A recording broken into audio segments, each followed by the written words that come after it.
श्री दुर्गाचरण तंती।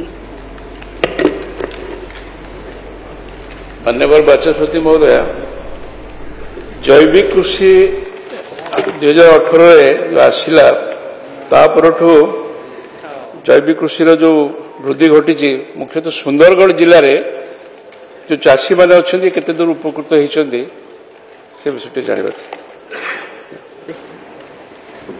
वाचस्पति महोदय, जैविक कृषि को आरंभ जब करागला से सुंदरगढ़ जिला को इंक्लूड करा जाई नहीं।